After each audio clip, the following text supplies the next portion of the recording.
विशाल बकरी लालची मटन वाला।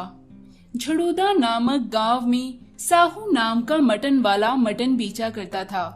साहिल साहू की दुकान में काम करता था। एक दिन साहिल साहू से बोला, मैं कल से काम पर नहीं आऊंगा। साहू बोला, क्यों भाई, नई दुकान खोली है क्या? साहिल बोला, हाँ ऐसा ही समझ लो, मुझे मटन की दुकान मिली है मेरे नाना जी की, अब वो दुकान मैं ही चलाऊंगा, अब किसी की नौकरी करने की जरूरत नहीं पड़ेगी मुझे। साहू साहिल के तेवर देखकर हैरान था। धीरे धीरे साहू के ग्राहक कम होने लगे और साहिल के पास जाने लगे। साहिल अक्सर नए नए ऑफर निकालकर ग्राहकों को लुभाता रहता था, जैसे कि लॉटरी में किसी को पाया तो किसी को भेजा फ्री मिलेगा, 1 किलो मटन के साथ लॉटरी खेलो। साहिल इस तरीके से मटन बेचकर ग्राहकों को लुभाता था। वहीं साहू इस बात से काफी परेशान रहता था। एक बार सारे लोग साहिल की दुकान की तरफ भागे जा रहे थे। साहू बोला, क्या बात है, तुम सारे लोग साहिल की दुकान पर ही भीड़ क्यों लगा रहे हो? उसने जरूर कोई ऑफर निकाला है फिर से, और तुम सब लालची लोग जाकर उसके पास इकट्ठे हो जाओगे और उससे ही मटन खरीदोगे। ग्राहक बोला, हाँ भाई हाँ, क्यों ना खरीदे हम उससे मटन, उसके पास 100 किलो का बकरा है, उसका मांस तो बहुत बढ़िया होगा। साहू बोला, 100 किलो का बकरा कहाँ से लेकर आया, ऐसा कैसे हो सकता है? ऐसा कहकर साहू उदास बैठ गया। तभी वहाँ एक बूढ़ा आदमी आया। बूढ़ा आदमी बोला, क्यों बेटा साहू, तुम यहाँ मुंह लटकाए क्यों खड़े हो? तुम नहीं गए साहुल की दुकान में? उसकी दुकान में सारे लोगों ने कितनी भीड़ करी है, सारे लोग कितने खुश हैं। साहू बोला, क्या बताऊं बाबा, पता नहीं ये साहिल इतना मुनाफा कैसे कमा लेता है, जितना वो ऑफर देता है अगर मैं उतना ऑफर दूं तो मेरे लिए तो 2 दिन का खाना भी ना निकले, लेकिन वो है कि इतना मुनाफा भी कमा लेता है, जाने वो कैसे करता है। और आज देखो, जाने वो कहां से 100 किलो का बकरा उठा के लेकर आया है। अब बताओ मैं क्या करूं बाबा, ये साहिल तो मेरी दुकान में काम करता था, अब बताओ उसकी इतनी बड़ी दुकान हो गई है। बूढ़ा बोला, अरे बेटा, वो धोखाधड़ी करता है, कम तोल कर और मांस में मिलावट कर मुनाफा कमाता है। 100 किलो का बकरा उसने मुझसे ही छीना है। मेरे पास एक जादुई पंप है, जिसे अगर तुम बकरे या भेड़ में हवा भरो तो वो बड़े हो जाते हैं। मैं ये पंप तुमको देता हूँ, पर ध्यान रहे लालच मत करना। ऐसा कहकर वो बूढ़ा वो पंप साहू को देकर चला गया। साहू ने अपनी बकरी और भेड़ में पंप से हवा भरी। वो बकरा बहुत बड़ा हो गया। सारे लोग साहू की दुकान पर आने लगे। साहू के पास 500 किलो का बकरा और भेड़ देखकर सारे लोग हैरान थे। सारे लोगों ने उस बकरे का मांस बड़े चाव से खरीदा। सारे लोगों को वो बकरा बहुत पसंद आया। अब साहू रोज ऐसे ही करने लगा था। साहिल की दुकान में धीरे धीरे ग्राहक कम होने लगे। साहिल बोला, ये क्या चक्कर है, मैं कितने भी लुभावने ऑफर दे दूं, कोई भी ग्राहक मेरी दुकान में आने को तैयार ही नहीं होता। मैं तो बड़ी मुश्किल से गांव गांव जाकर उस बूढ़े को धमका कर 100 किलो का बकरा मुश्किल से लाया, और ये रोज जाने कहां से 500 किलो का बकरा और भेड़ ले आता है, मुझे पता लगाना ही होगा। ऐसे कहकर साहिल ने खिड़की से साहू को देखा। उसने देखा साहू किस तरीके से एक जादुई पंप से बकरी और भेड़ में हवा भरता है। साहिल ने साहू का वो जादुई पंप चोरी कर लिया और बोला, अरे वाह, ये पंप मैं यूज करूंगा और बकरा बहुत बड़ा बनाऊंगा। ऐसा कहकर साहिल ने अपनी दुकान में जाकर अपने भेड़ में हवा भरनी शुरू की।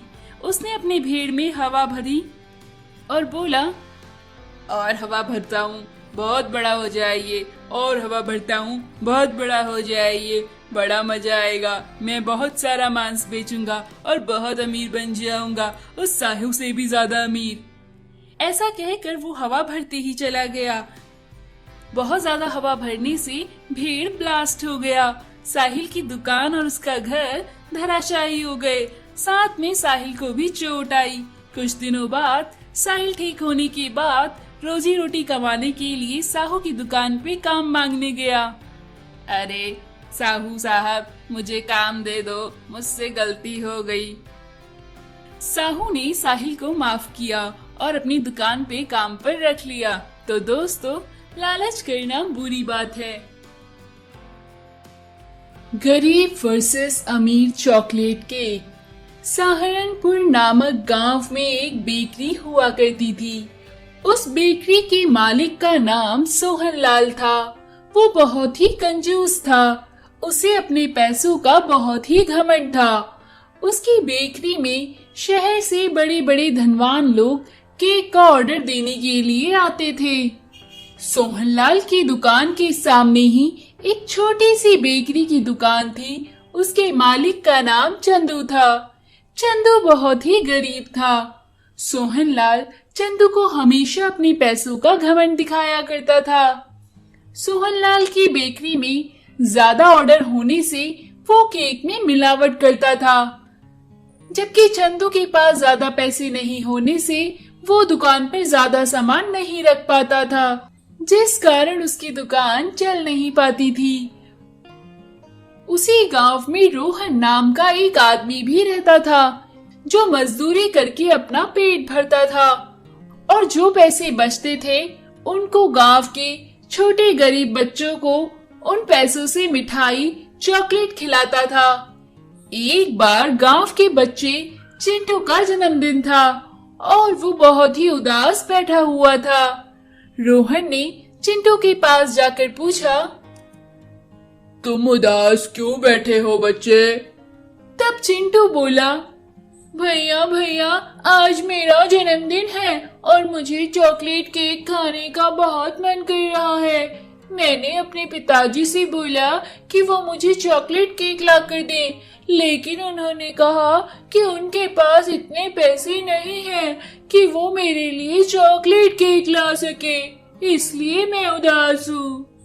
तब रोहन चिंटू से बोला, तुम चिंता मत करो, हम चॉकलेट केक लेकर आएंगे, चलो मेरे साथ। फिर चिंटू और रोहन सोहनलाल की दुकान पर गए और बोले, हमें एक चॉकलेट केक दे दो। सोहनलाल बोला, तुम्हारी इतनी औकात नहीं है कि तुम मेरी दुकान से चॉकलेट केक खरीद सको। जाओ मेरी दुकान से बाहर जाकर उस चंदू की दुकान से खरीदो। तुम जैसे लोगों के लिए वही दुकान है। मेरी दुकान में बड़े बड़े लोग आते हैं। मेरी दुकान का केक बहुत ही महंगा होता है।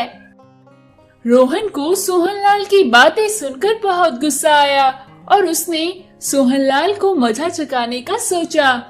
रोहन ने गांव के कुछ बच्चों को इकट्ठा किया और एक तरकीब सोची। रोहन ने सोहनलाल को फोन किया और बोला, हेलो, मैं एक जासूस बोल रहा हूँ। मुझे पता चला है कि तुम केक बनाने में मिलावट करते हो। मैं तुम्हारी शिकायत पुलिस में कर दूंगा। सोहनलाल बोला, नहीं भाई, ऐसा मत करना, इससे मैं बर्बाद हो जाऊंगा। तुम जैसा कहोगे मैं वैसा करूंगा। बोलो तुम्हें कितने रुपए चाहिए? रोहन बोला, मुझे रुपए नहीं चाहिए। मैं चाहता हूँ तुम एक बड़ा सा चॉकलेट केक बनाकर गांव के बाहर जो सरकारी स्कूल है वहाँ लेकर आओ और रोज अपनी बेकरी से गरीब बच्चों को खाना खिलाओ। अगर तुमने ऐसा नहीं किया तो मैं तुम्हारी शिकायत पुलिस में कर दूंगा और तुम्हारे केक में मिलावट होने की बात पुलिस को बता दूंगा। सोहनलाल बोला, नहीं ऐसा मत करना। मैं रोज गरीब बच्चों को खाना खिलाऊंगा। मैं अभी चॉकलेट केक बनाकर सरकारी स्कूल भिजवाता हूँ।